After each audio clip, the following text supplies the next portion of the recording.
All right, what's up, everybody? Randy and Danny here. What's up, Danny? Hey, Randy. Welcome to the Existential Stoic Podcast, episode 6. Today we are talking about how to live a stoic life. How to use stoicism to improve your life, to live the best life you possibly can.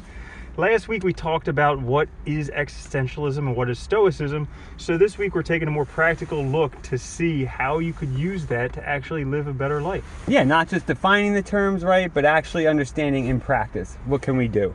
Yeah. So right now, I think this is kind of it's a good topic to do because people kind of have more time on their hands to maybe think, ruminate.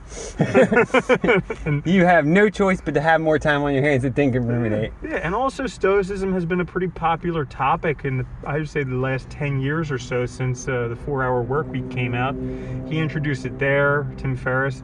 Ryan Holiday's been talking about it today.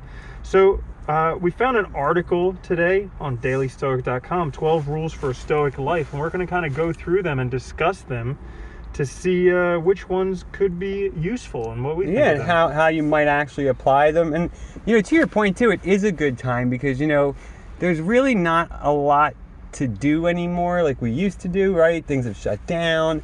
It's going out is just more difficult. So, use that time and try something on self-development, right? Try and improve yourself. It never hurts to try one of these things, whether, and see what you find valuable, see what works for you. Yeah, and if you want to find this article, we'll put the link to it down in the show notes. So what do you say? Let's get into it, Danny. Yeah. Let's do it. Let's do it. So there are 12 points here on their stab at living a daily stoic life. So point number 1, live as if you died but were resuscitated and every minute was a gift. Huh. Oh, okay. It's funny. I read that wrong the first time I read it. Mm-hmm. So it's live like you had basically a near-death experience, Yeah. right? And then everything after that is a bonus. Yeah. It's extra life. Yeah, you always hear about these people who had near-death experiences, and it gives them a new perspective on their life. I mean, it makes sense, right? Because it kind of, it's like a, the most sort of obvious shock to the system, I guess. You're living a certain way. You almost die, but you don't, and then all of a sudden that kind of puts into perspective everything you've been doing, right? Yeah, I mean, and similarly, you don't know what you got till it's gone. You don't, right? And you don't know what you don't have either until you almost lose it. In a way, I mean, that's kind of the point. Yeah. It's interesting, that idea of living in a way where we actually are doing what we want to do, where we treat our lives as actually valuable. And our time is really valuable. It's interesting that we don't do that, or that it's so hard for so many of us to actually do that, live that way. We were just talking about this earlier. The questions for how to kind of live an ideal life. Like, what would you do if there was no possibility of failure? Yeah. Or what would you do if every job paid the same? It's an interesting question, right? Yeah. Because it raises just that, if money wasn't, if the expectations, if the social norms, if the kind of necessity or whatever wasn't an issue, what would you do? Yeah. Like, let's suppose you had to work, but everything paid the same. It doesn't matter what you do. Would you be a trash man? Would you be a professional basketball player? Would you just play Fortnite? Yeah. And the crazy thing is, whatever you choose, there's a good chance you could do that in this world nowadays and actually somehow make a living doing it. That's the crazy part. I think we miss that a lot, that finding what we want to do is crucial because we're going to be motivated to do it. We're going to do our best, and there is a way to make it work. In some way, shape, or form, right? At least some aspect of it make it work. I think more now today than ever. Just because the availability to self-publish is so easy. Like, we're just sitting in a car recording a podcast. Yes, we are. That's it. And, everybody who's doing everything you wanted to do, they just went out there and did it. You just got to try. You have to do it. Yeah. There's no special person that deemed them able to do that. I mean, except for nobility, of course. They were born into it. But really, anyone else just went out and did it. Well, that's like what we were talking about before, too, as well. This part of the problem is, too, I think that we always see these, very extreme cases. You look at Mark Zuckerberg, you look at Justin Bieber, right? You look at all these very extreme cases where it's wild wealth, wild success very quickly. And it's, you think, oh, I can't do that or whatever. But you can always improve your life. You can always have success at something. But the biggest block is not doing it, right? Because nothing will change if you do nothing. I mean, that's the biggest and most important point, I think.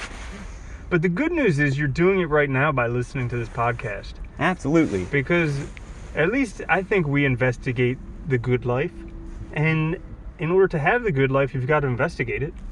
Yeah. The good life is crucial. You have to think it through, right? Yeah. You have to think about it. You have to think about what it means, especially for you, I think. Yeah. And so patiently, persistently, you are bound to succeed. Yeah. You just got to stick with it. The way it is. Sorry, well, let's go over that first one Okay, again. first we got question. totally digressed On there. a tangent. Live as if you died, but were resuscitated, and every minute was a gift. I think this goes to the philosophy of instead of focusing on what you don't have, focus on what you do have. Because even though you may not have millions of dollars right now, even though you may not have the perfect relationship or even want it all, even though you may not live where you want to live or have your ideal job, guess what? You still may, hopefully, have 2 legs and 2 hands and a heart that beats and eyes that see and ears that hear. And all these things that came to us for free, you have them. You can use them. You have your skills, your abilities. And, it's more important, though, I think, even than all of that, is you're alive, which means you have potential, right? I mean, being alive is really having potential, having possibility, having time ahead of you. And I think that's one of the interesting things about that point, is like, if you almost died and you were you died and you were resuscitated, each minute is like a gift because it wouldn't have been there, right, had you not been resuscitated. So now you're looking at life totally differently. Every minute is a new opportunity, a new possibility. Yeah. There was, we've talked about this in previous episodes, how we both had friends who've committed suicide, and even friends who have died at a young age. We're both in our mid-30s. And so it's just crazy to Late. But we look good for it. Here we go. You wouldn't know by looking at us, thankfully. And, today is a day that we're fortunate enough to experience that they're not here for. Yeah. And it's, it's a crazy thought, too.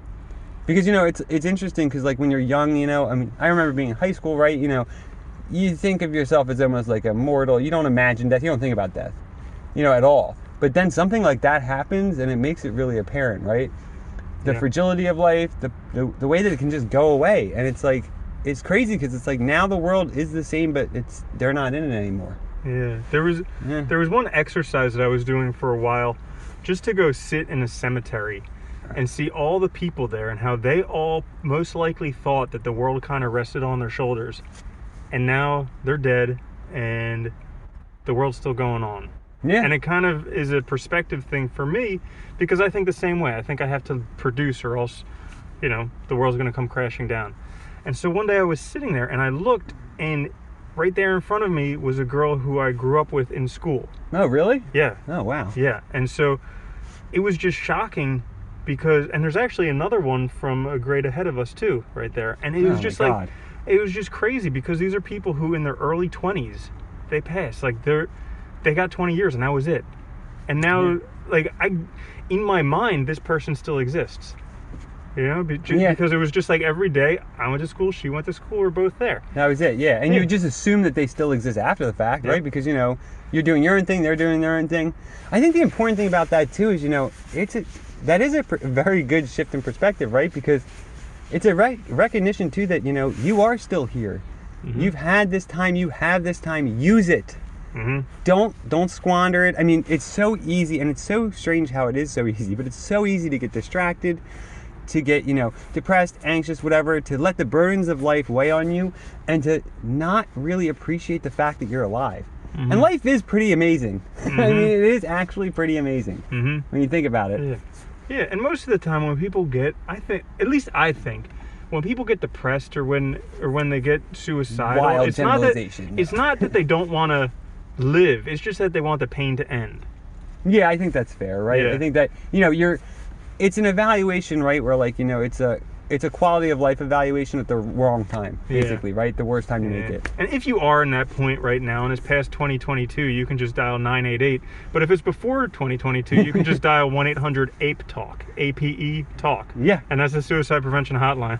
Although they don't use those first 3 letters. They don't say it in their ad. I know, right? But go figure. Yeah. Yeah. So number 2, every person you meet is an opportunity for kindness. This is an interesting one that I really like because it... Unless you live in New York. There's a caveat. Yeah, right. Then it's a totally different ballgame. Yeah. I like this one, though, because I think this is something we often forget about, too. You know, I forget where I read this, but they say, you know, that, like, most people, right, when, you know, like, I was talking to my class about this. You know, you walk into a classroom, you walk into a room, you see a bunch of other people. You have your own internal life. You have your own life. But when you see other people, you don't think of them in that way immediately. You don't think of them as having their own unique lives, things like that, because it's just hard, I guess, to imagine all of that on a, you know, in the moment.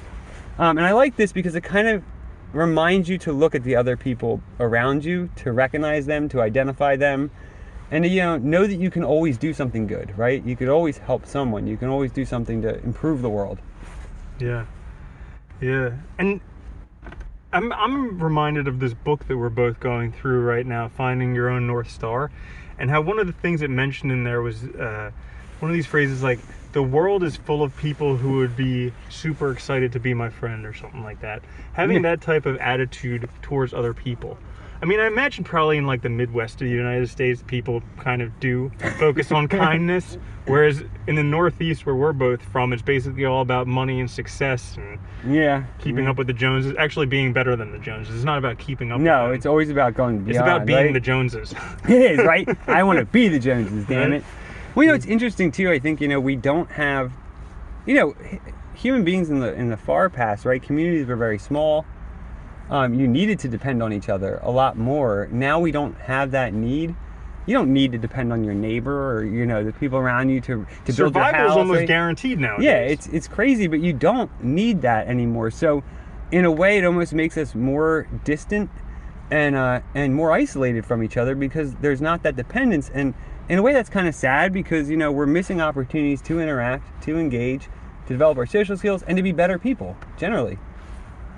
Agreed. So anything else we have to say about every person you meet as an opportunity for kindness? I think it's also just a reminder, too, about, you know, whatever it means, whatever your conception of a good person, of being a moral person or a virtuous person, whatever that means to you, it's also a reminder to keep that in mind, I think. You know, not to see other people as just a means to an end or just as objects in your way, but to see them as individuals, right? And to see them as people with needs and, you know, people you can interact with. Yeah. And the golden rule. Yeah, exactly. Not he who has the gold makes the rules, but do unto others you want done unto yourself. Yeah, exactly. Because you would love to be treated with kindness, and so... We all want to be valued. We all want to be respected. We all want to be thought of as a person, right? And that should be extended to every person you interact with. And it's kind of like, I've heard this saying that whatever you want in the world, give it to the world. If you want love, be loving. If you want more money, give more money. If you want people to be kind to you, be kind to other people. You know, that's the attitude, right? That's the attitude and the example that you present to the world. And I think, you know, people forget this a lot too because, you know, we look at the news, we watch the news, listen to the news, we look at social media, and we were just talking about this. Everything is a catastrophe. All these problems are blown out of proportion, or they're made to seem so huge that no individual could have any effect whatsoever. And I think, you know, it's funny, you know, I was talking to my class in environmental ethics about this because that's what stops people, that type of thinking stops people from doing anything to actually help the environment. But the fact of the matter is, you know, each of us needs to do our part always to make the world better. We can all improve it, even if only a little bit. And if everybody thinks that way, things will get better, right? We all have agency. We can all do what we can do. Because all you can really focus on is what's in your realm of control. Yeah, what you have power over. That's it. So everybody's looking for other people to do stuff. They're like, well, the government's not charitable enough and the government doesn't do this enough. And it's like, well, how about us as individuals? How charitable am I? Yeah. How kind am I? And, you know, be the best person that we can be. I think that's just it too, right? When you make everything out to be something that's impossible in your mind to solve as an individual, you also remove your responsibility. You remove yourself from the equation and you remove your actual power and control. And that is, I think, dangerous. Yeah. So that brings us to number 3. Don't read for show, read to be better. Ooh. Yeah. I know Danny's read a bunch of books this year. I'm a showy reader. Yeah, just for show. He tweets every one. He's like, book number 98 for the year. How many of you have read 98 books? We've both read a lot of books this year, haven't we? A Yeah. lot more. Actually, it's been impressive because we were stuck inside for a while. So Yeah. why not? Yeah, I have read a lot of books this year. A lot of ones for fun, for enjoyment. Yeah. Now, listeners, did you know the average American only reads one book a year? That is insane. Mind-blowing. And if you read, I don't know, 20 minutes a day, I think you'd probably be able to read 12 books a year. Probably, yeah, pretty easily, I would imagine, because, I mean, depending on length and all that, but, there's a lot of great books out there that aren't very long either. And just imagine how much virtue signaling you could do on Twitter if you read that many books. Exactly. Oh, man, you could talk about it all the time. You could have your stack of CEO books because you're a hashtag entrepreneur. And that would be the wrong way to take this reading for show. We're totally misinterpreting this. But you know what's funny, though? I do like this, though, because the idea, too, of, like, actually reading what you're reading. Engaging with the text. Not just, not just reading it just to say you read it, right? But actually thinking about it, actually, maybe putting it into practice, imagining what it would, the implications are, arguing with the author. I mean, these are all good ways to basically expand your mind, right? Be more open-minded, think, and, think differently about stuff. I mean, that's important. Yes, and this is something we've actually been doing this year. We have our own little book club, just me and Danny. We do. And we've been working through a couple books. Exclusive. Very exclusive. Some more virtue signaling. Yeah. If you want to join us, 12 easy payments of $49.95. Yeah, right. But they're books that we have to work through because each chapter has stuff that you actually have to do associated with it. And by doing that stuff, it's more than just reading it. And then we meet once a week for roughly an hour or two and discuss it. And it's really been a fun practice, and it's been nice because for a while we weren't in the same area where we were living, so we weren't able to actually meet a lot. We still talked on the phone a lot, but this is nice because I've really enjoyed it. We've been able to meet at least once a week for the past, what now? Has it been like 5 months or 4 months or something? I would say since March, 7 months maybe. It's been fantastic though. It's been great. And it's been a lifeline too, when things have been kind of shut down, slow, we haven't been able to go out. It's been fantastic. It's been like a highlight of my week some weeks. So Absolutely. it's awesome. I highly recommend it. Yeah. But yeah, thinking through text, really thinking about what you're reading, and I think it's important too that they mention books, because when you only focus on stuff online, you're getting a lot of stuff that just reinforces your views because of the algorithms that are used. Sometimes it takes you to more extreme views, right? But it's a lot of reinforcement rather than exploring new ideas, thinking about things differently. You're just finding ways to sort of, parrot and justify the beliefs you already hold, right? And that's not helpful. That's not helping you as a person. That's not building your mind. That's not improving you in any way. Yeah. Reading is a much more directed activity, whereas online stuff and TV is very much more passive. It gets spoon-fed to you.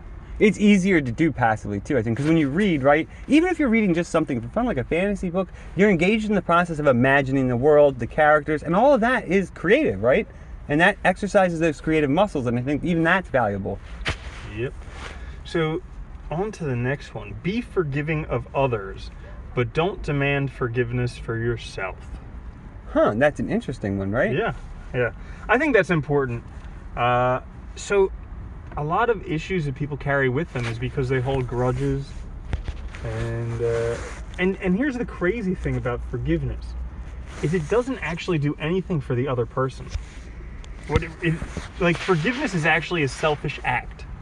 By forgiving someone, you're actually releasing yourself. You're releasing that burden that you've been carrying around. That's an interesting point, right? And you can freely do that easily, right? And I think in this context, though, the forgiveness is also, you don't have control over them. You have control over yourself, right? Which is why you shouldn't be forgiving of yourself. Well, it's not asking, don't demand forgiveness for yourself. Yeah, you don't can demand. Forgive yourself. You can forgive yourself, yes, yeah. But don't demand it, don't expect it. Don't be like, do you forgive me? Do you forgive me? I need you to forgive me. Could you forgive me? Yeah.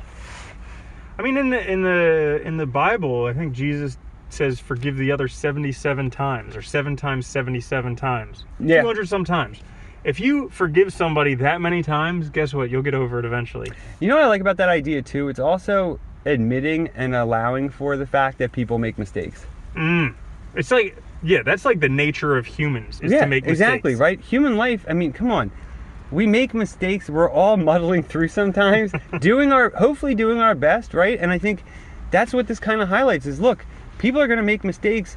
And if you have a very rigid system where you refuse to forgive people for that, you're going to find yourself in a very closed, lonely world at some point, you know?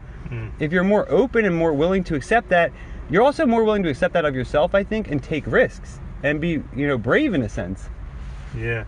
Yeah, I think that's a very useful skill, is to be able to forgive yourself, and quickly too. Like, if you can make mistakes and just brush yourself off and move forward, imagine what's possible. Because so many times we'll make one mistake and then we'll chop off our own hand for that and be like, never again. Oh, dude, Never again. How many times, man, have you been in a situation, because I've done it to myself, where I stress, worry, getting anxious, you know, over something, and then, you know, you lose a whole day, basically wasted on something that happened and is over with, instead of focusing on what you can do and focusing on moving forward.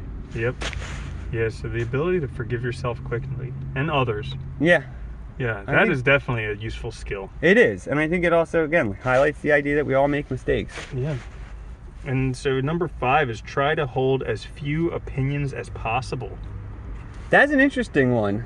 How do you interpret that? What came first to mind was Socrates. All that I know is that I know nothing. Yeah, that's a good one, right? The idea that, you know, the only thing I know for certain is that I know nothing, because if everything is kind of, I mean, look at right now, the state of the world right now. Everything is a matter of perspective, point of view, interpretation. There's like no trust. Yeah. And it's all opinion. All the news is opinion. And I think the thing with opinion too, in this context, it kind of reminds me also of conviction, right? Kind of believing you're right, believing you know what is the case. Yeah. Like, what if there's multiple things that are right? Yeah. And they're contrary. Like, what if 2 contrary opinions are both correct, and yet you're holding firm to yours and the other person's holding firm to theirs? We lose out. That's what happens, right? Or, you know, the other side of that too is, I think, when you hold on to opinions and you refuse to let them go, you also refuse to be open-minded, you refuse to change, and you also refuse to recognize the need for change, right? Because, I mean, I'm thinking of like kind of dogmatism here, you know, where people think nothing should change, that this is the way it is, this is the way it has to be moving forward. And, you know, institutions struggle when they think that way, and I think so do individuals. Yeah.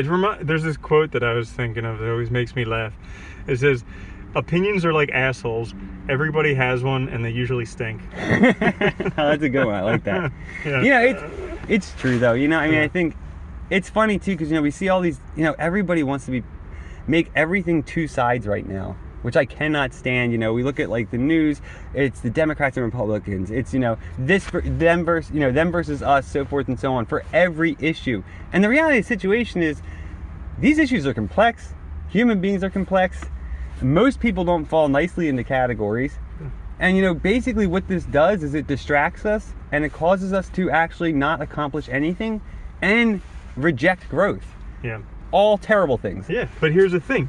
Marketers know that the best way to sell somebody is to polarize them. Make it an either or.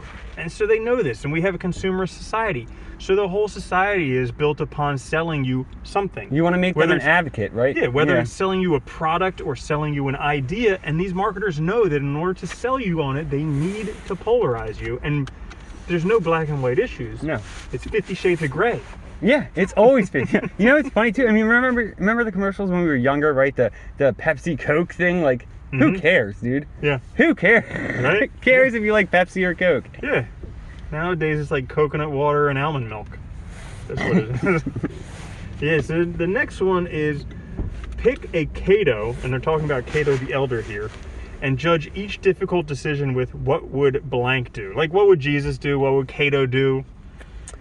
I like this idea, right? Because it's, you know, it's pick an example, have somebody in mind that you aspire to, that you appreciate, that you value, and use that as sort of a guide. And maybe that's helpful too, because, you know, when we face situations where we're particularly stuck, we don't know how to proceed, thinking about that might help us figure out the right way forward, right? The path forward. Yeah. There's a something that comes to mind. So Ben Franklin, he's well known for his 13 virtues. Yeah. And so there's a story about when he was coming up with 13 virtues, it was when he was young and he was an arrogant prick that nobody liked. He Right? thought, I need friends. And so he came up with 12 virtues. And he was telling a friend, these are my 12 virtues that I'm going to practice. And his friend was like, what about humility? And so his 13th virtue is humility. Emulate Jesus and Socrates. That's a nice. I like that story. Go figure, right? This is what I'm going to do. I'm going to be awesome. Yeah, because like everybody has this idea that Ben Franklin was this great person. People hated him when he was young. Like Yeah. they literally thought he was a piece of shit. And because of that, he formed who he actually became. And that's something that's available for all of us, is that from shit comes beautiful flowers. Yeah. Yeah. Well, you know, again, right? It's never too late to start. It's never too late to start working on yourself, to change, to make your life better. You know, the greatest danger that's before you really is not doing anything or thinking you can't do anything. Mm-hmm. I think that is the worst, because you're basically you're cutting yourself off, right at the get-go. Yeah. You're making it impossible. Yeah, and we were just talking about this earlier. I mean, tell them what you were telling me about how just doing stuff breeds more creativity. Oh, yeah. We were talking about this earlier. You know, I set myself a bunch of projects recently just because I wanted to, work on writing, things like that. And, I always forget this, but as soon as I start doing that kind of work, the more I do it, the more ideas I have. It's like, it's amazing. It's like your mind, catches on fire, right? It's like you're finally putting gas in the tank, and now you're just going to go wild. And I think, that's the other thing we forget, right? When we do stuff, we love being active. We're human beings. We love creating. We love being active. It's kind of like, how we are. And the more we do it, the more ideas we have, the more possibilities there are. I mean, even if you just try something, you're developing skills, and you can leverage that later to do something else, right? Even if it fails. Yeah, and it's so crazy, because before you actually do anything, none of this possibility exists. Well, that's just it, right? I mean, that's the amazing thing is, we always worry about failure. But the funny thing is even if we fail, we're better off, because we tried something, we learned some stuff, and we can use that to do the next thing. And just in virtue of doing it, we'll probably have more ideas, because we're doing something in practice, not just thinking about it. Yeah. And this question, what would blank do? I think it can be useful even to adapt it to each situation. Let's go back to that question. Oh, that's a good point. Yeah, let's go back to that question of what would you do if every job paid the same? Okay, so you have this dream life, this dream job that you want, but you think it's beyond the scope of anything that's possible for you. Well, what if we just suspended that disbelief for a moment and we said, well, let's say this is possible. Let's say it's within the realm of possibility. Who's very successful in that? And then that person, what would that person do? And just ask yourself that, and then start doing what that person would do. Yeah, that's a good way to think about it. It's funny, when you first said that question to me, or that thought experiment earlier, what would you do if every job paid the same? I thought about that, and the first thing I thought too was well, we would still have doctors, we would still have scientists, we would still have, everything, because there's people that really enjoy it, they're passionate about it, they love doing it. And the funny thing is, when you think of it that way, it's like if you remove all restrictions, all expectations, all supposed obligations, I mean, so much of what's holding us back is what we believe others think about us, or what we believe the world expects from us, rather than thinking about what do we want? What is the life I want to live? I think that also goes back to, just valuing your life and being thankful that you're alive because of that potential. Yeah. Yeah, it definitely exists. I see that at work. I work as a veterinarian, and it's not something that I enjoy that much doing. I did it because I wanted to work with cows, and then I found out that cow vets make next to nothing, and I have a whole bunch of student loan debt. So, right now I work as a small animal vet to basically pay off my student debt and to kind of propel myself to the direction that I want to go in life. To be fair, though, you are good at it. Yeah, very, very skilled at it. And the interesting thing is that even though it's not for me, I work with other veterinarians who literally are radiant. They love every day. This is the dream job for them. And then there's other veterinarians that it's not. But pretty much in any industry, you're going to find that type of thing. Oh, yeah, absolutely. Yeah. You know what I like about that example, too, is what you said, too, from your own perspective, which, all right, it's not what you love, but you're doing it now to pay your bills, to set yourself up, to do other things that you really want to do. So you're using it as a stepping stone, as a means to an end, to do those things that you want to do. You're still focused on, you're not settling. You're not going to just be, okay, I'm a vet. Because you can make good money being a vet, absolutely. But you're not going to just do that. You're going to still pursue what you want. I think that's crucial too, right? Yeah. Not giving up on our dreams. Not ever thinking, oh, it's too late or I can't do that now. Because we can. Yeah. Faith in the future gives power in the present. And so... Yeah, it really does. I mean, I look at it, anytime that I feel lost in life or stuck or depressed, it's always because I've lost that vision for my future. And then as soon as I stop long enough to discover what that is again, boom, I'm off to the races again. Do you know what's funny? You know what I always tell myself? And I've had some pretty dark times in my life. And usually when I'm in those moments, I tell myself, I'm going to laugh at this situation in 5 years. Yes. And I know 5 years is a long time. And usually when I'm in that mood, like 5 years feels like forever. Yes. But it's an important way for me to think, because it's the idea that, I know I can change this. It might be horrible now, but I can improve it. And when I do, even this terrible time, I'll look back on and I'll be thankful that I went through it, because it made me stronger and it made me focus or change, in a way that was positive. Yes. Yes. And to have the belief that you can get through this and you're emotionally resilient, and it's just a season. Yeah, it is, right? Yeah. But seasons are necessary. I mean, they are. We can't, unless you move to Florida or the Caribbean, you can't skip the winter.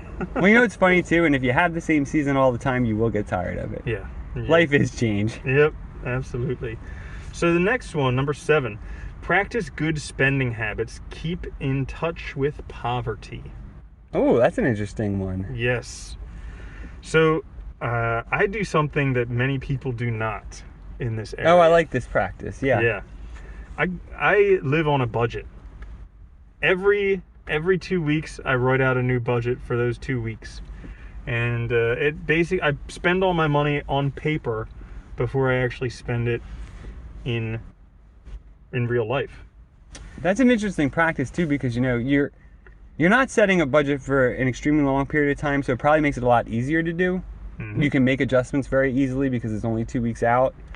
Yeah. But I'm sure it makes you a lot more conscientious and aware of your spending. Yeah, it's awesome because I get to choose where my money goes instead of asking where it's gone. Yeah, right? That's a good way to look at it. Well, you're exercising more direct control, right? And I can attest to this. I've seen him do it. He writes down everything. Every time he spends any cent, he writes it down in a book, keeps track of it.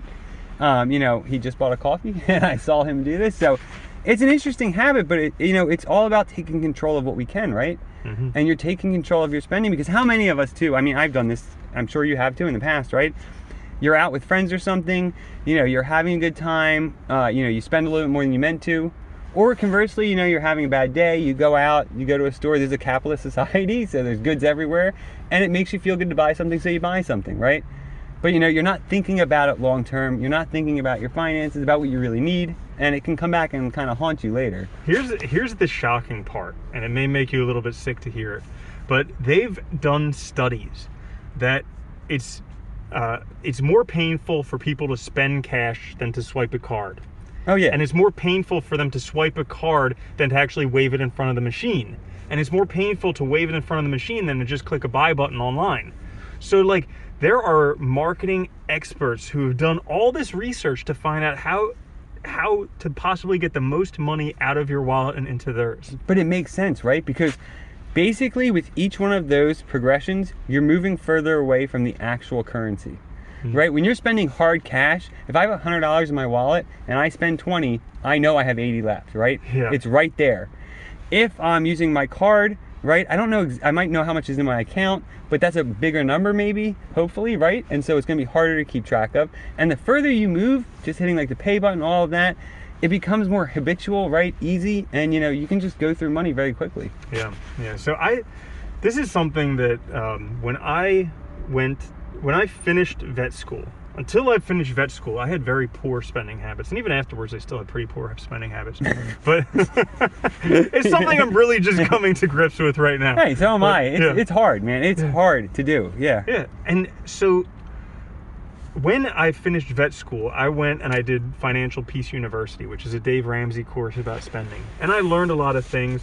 And basically, it was the worst possible time for me to have done it. Because had I done it 4 years earlier, or had I have done it 8 years earlier, I would have had $250,000 less debt.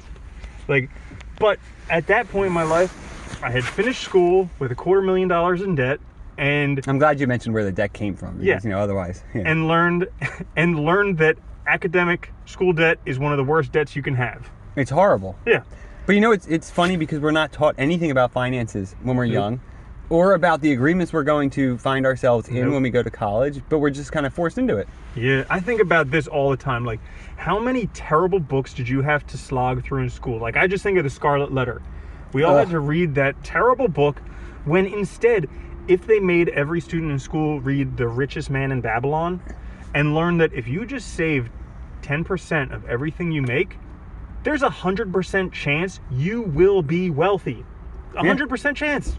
And especially if when you first start working, anytime you get money, even as a young child. Yeah. Oh my God. If you start then, I mean, it's what they say. When's the best time to plant a tree? 20 years ago. When's the second best time? Now. So even if you start that now, just saving 10% of it, and a lot of people are like, but I can't do that. I barely scrape by as it is.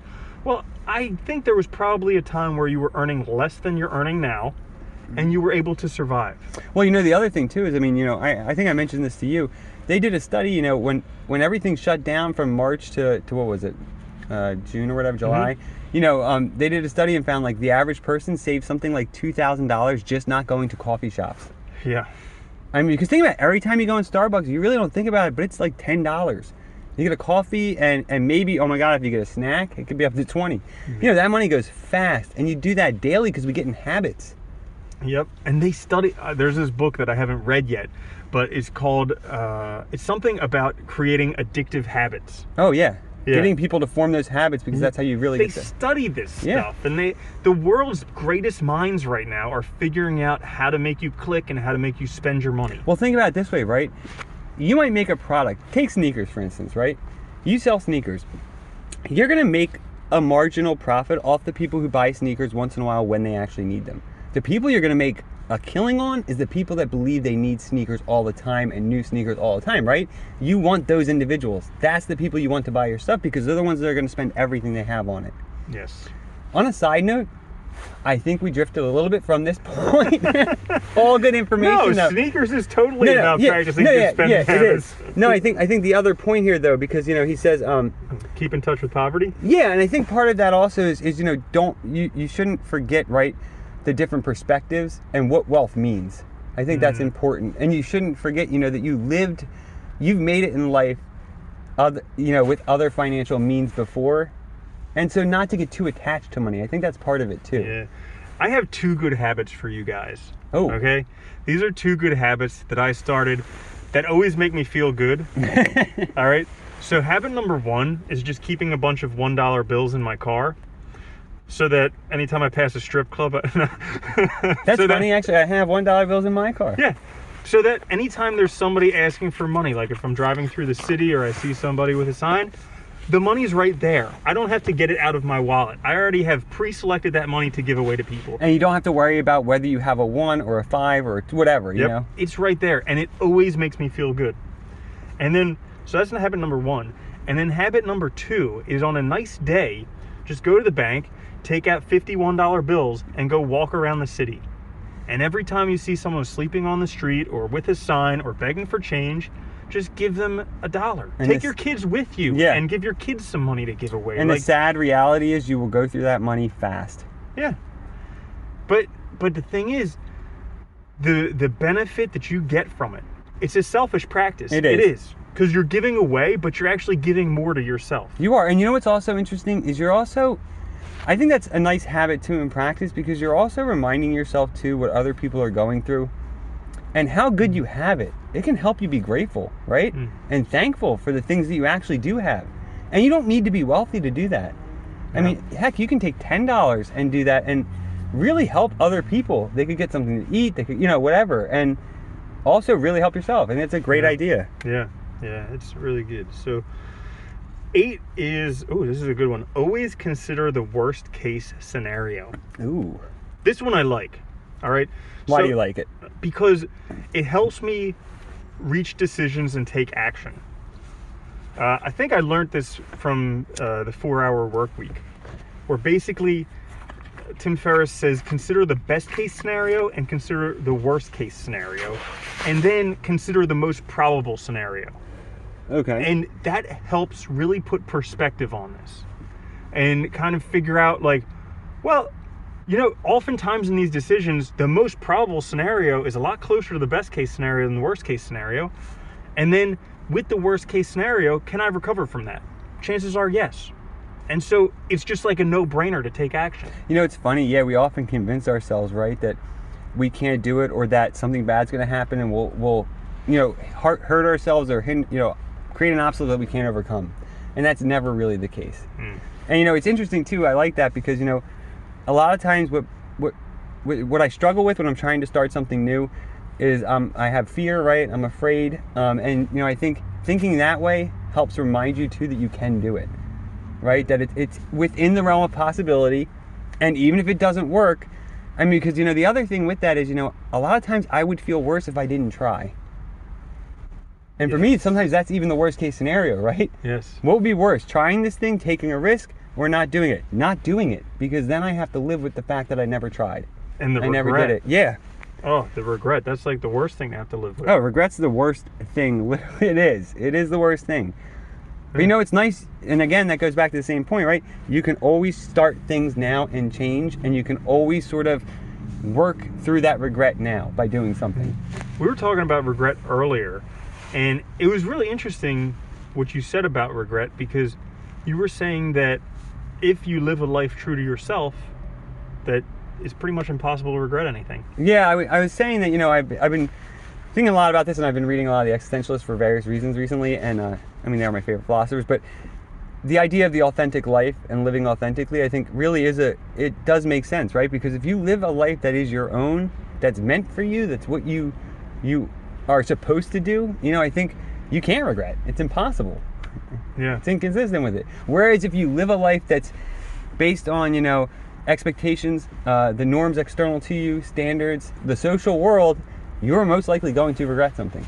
Yeah. Because you're not making decisions. I think that's the point, right? Is that when you live authentically, you're empowering yourself, you're taking control, and you're living a life that is your own. You're taking responsibility. Yes. And when you hold yourself accountable, you've done the best you can, right? Yes. And I see that in my own life. When I did things because they were societal or parental expectations on me, I regret those. I regret those. It was a bad decision. But the things that I did because that was what was true for me, and that was what's in accordance with what's important to me, even if they went wrong, I don't regret them. Because you did it, right? Yeah. And you tried, and you'll learn something, and it's something you wanted to do, and that's important. Yes. I think that's the most crucial thing. It's something you wanted to do. Yes. And so another thing with considering the worst case scenario, this was another helpful exercise that I did. It was like, what's the worst possible scenario that could happen in my life? Like, I lose all my friends, I lose my arms and my legs, I get all types of sexually transmitted diseases, I end up in jail, all these terrible, terrible things. And then it's like, could I recover from that? Could I live in that? And I was like, you know what? If I was living in jail, I'd get like 3 square meals a day and not have to pay for them. I could spend my time learning. Yeah. I could, and I was thinking, I was like, you know what? I can recover from the worst possible things that could happen. That's the interesting thing too, right? It's the idea that, we often, I think, exaggerate our circumstances. We imagine things to be really way worse than they actually are, way more, scarier than they actually are. And that's a nice way to think, because you're really like reminding yourself, A, it's not going to get that bad. And B, if I can bounce back from that, as long as I start doing something positive, I can. Mm-hmm. There's nothing to worry about, right? Yeah. Yeah. I like that one. That's a good one. Yeah. So number 9 is keep a list of what you've learned from other people and remember to thank them often. Well, that's a nice one. I like that. Yeah, keep a list of what you've learned from other people. Well, it is always better to learn from other people's mistakes than from your own. Yeah. It's definitely less painful.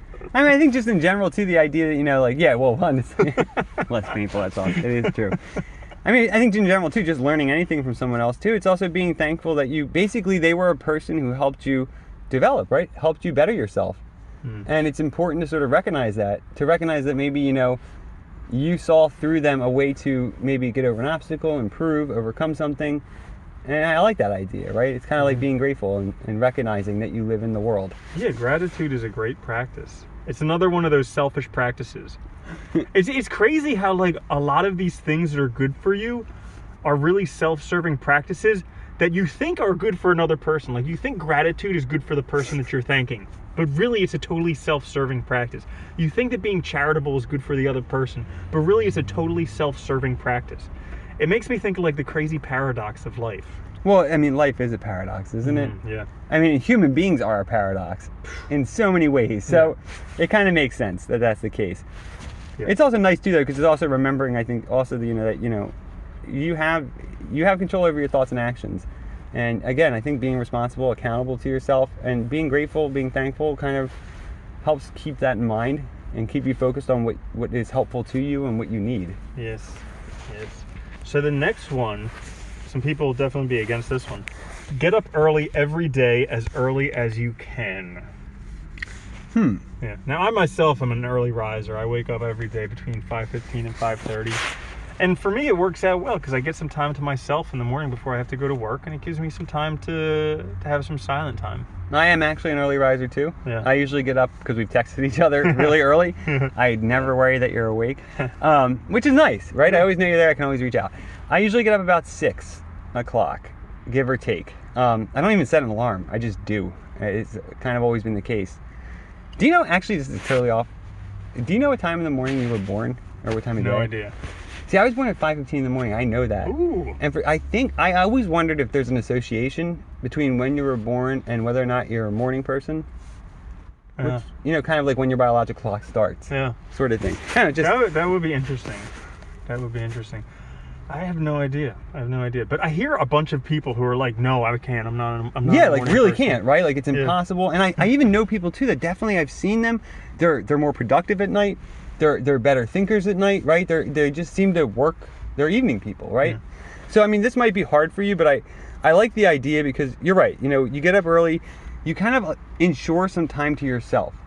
In fact, when I was in college and in high school, I would always actually set my alarm, even and with work as well. I set my alarm when I need to get up early, extra early, so that I have time to eat breakfast, maybe do some journaling, and basically give myself about an hour to wake up before I have to do anything. Yeah, it's nice to not be rushed. Yeah, exactly. You're not rushed, and you're also kind of, I think it empowers you because you're taking control of your time.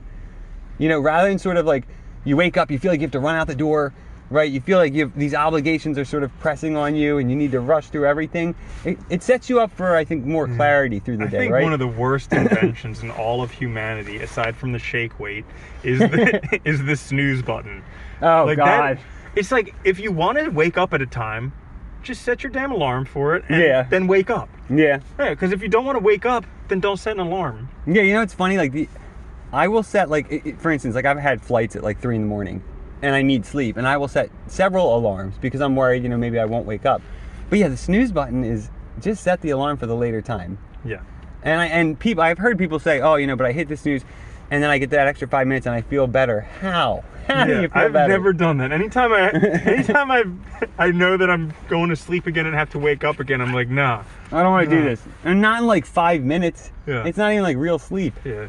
But I mean, maybe physiologically they have a point there because the closer you are towards waking up, the deeper those sleep cycles occur more close together. Oh, yeah. So like maybe there is a physiological point to it. It's probably also psychosomatic, right? Like a placebo effect. I mean, I guess if it works for you, whatever. But yeah, I think the idea here, though, and I like this idea, right, is kind of making sure you have time for yourself, making sure you have the time to do the things you need to do that day, right? Yeah, I like that too. And there's also a bit of like a self-flagellation part to it. It's like you go to any branch of the military, they make you wake up at the crack of dawn or earlier. Like I think it's the Army or somebody who has a saying that they get more done before dawn than most people do their entire day. So it's maybe it is part of that like stoicism, that whole Spartan mentality where you just power through, beat yourself up, endure through those experiences, which goes very nicely with the next one. Yeah, the next one definitely. Take cold showers. You ever done this? Yeah, I have. Both because I had to, because we ran out like hot water issues, and I've tried it a couple times. It's difficult. Hmm. It can be really cold. Yeah. I have a technique that makes it a little bit less difficult. What's that? Two techniques actually. So last year I was big into Wim Hof breathing, and so that's like a type of deep breathing technique. You can look it up, WIMHOF, Wim Hof breathing. And so by breathing that way first and then taking the cold shower, it lessens the impact of the cold shower. Okay. Because that Okay. breathing technique helps get blood to pretty much your whole entire body. You're warming yourself basically, so it's Yeah. not as shocking. Yeah, so that's one technique. And then the other technique is actually something that I do now that's easier than Wim Hof breathing. So this is like the super easy technique of it. I think it's like a Swedish technique where they would basically go from saunas to ice water. Oh, it's like that, yeah. And that's what I basically do. When I get home from work, I take a hot shower and I wash in the hot shower, and then at the end I turn it all the way to ice cold, and then I just take a cold shower, and for like a few minutes I just have after I wash my whole body with the cold water, just have it blasting against the upper part of my back. And that's actually a useful technique that I got from the 4-Hour Body, another Tim Ferriss book, because right there on your back you have a bunch of brown fat, which actually speeds up your metabolism. Oh, Go interesting. figure. Added benefits. I've also heard too, actually, that when you shower that way, when you take a hot shower and then turn the temperature to really cold, you also close the pores, which actually prevents against like, getting dry skin, things like that. It can help with that and improve like oil retention, which is good. So there are some positive effects. I think for Stoics too, the other idea here is that it's a way to practice enduring through experiences, physical experiences, and recognizing that you can get through them. Yes. Right? I mean, I think that's important, because a lot of times we think of things and we're so used to our comforts, especially nowadays. We're so used to things being easy, comfortable. I mentioned this when I went hiking, right? Like carrying a pack around, it's not that fun, right? It's hard, it hurts, but it's worth it because of what you're doing and the enjoyment I get out of it. So I think it's also that recognition that, look, sometimes things will be upsetting or uncomfortable, but you can get through it. You can absolutely. And making yourself get through it is kind of a way to practice that, right? And build that ability to endure. Yes. And it's a good practice for anyone who hasn't tried it. Then you can say you've done it. It's crazy. It's painful. Yeah. It's interesting though, right? Because then when you do have to face other situations where you might suffer a little bit, you can recall that and know that look, I can do this. It's nothing. Yeah, absolutely. So the last one, number 12. If it is not right, do not do it. If it is not true, do not say it. I like this too, right? Because the idea that we have control over our thoughts and actions, right? And that we should be doing what's right and we should be saying things that are correct, and it's making us more mindful of it, I think, and of what we are doing in the world, right? Yes. And it's kind of like the golden rule. I see it that way. If it's not right, don't do it. Yeah, I mean, that makes sense, right? Or if you don't want to live in a world with a bunch of nonsense and falsehoods, right? Yeah. Speak the truth. Yeah. I think it's also nice too, because it's also, those are really essential virtues too, right? The idea of building your character and being the person that you want to be has to start with you. Yes. This brings up the bigger philosophical question, what is right and what is true? Yeah, right? I think, but it's funny and we'll because save that for another episode. we'll do another episode on that. But, if you want to be like, if you want to be a good person, I mean, you have to start by doing the right thing, right? And you have to do it consistently. And I think that's important. Ask yourself, what do I want to be? What is the type of person I want to be? Do I want to be a liar? Do I want to tell the truth? Do I want, And when you really think of it that way, and you think about, what you're doing, you start to see the things that you're doing in context, I think, with the type of person you're becoming. And that can help you kind of course correct, right?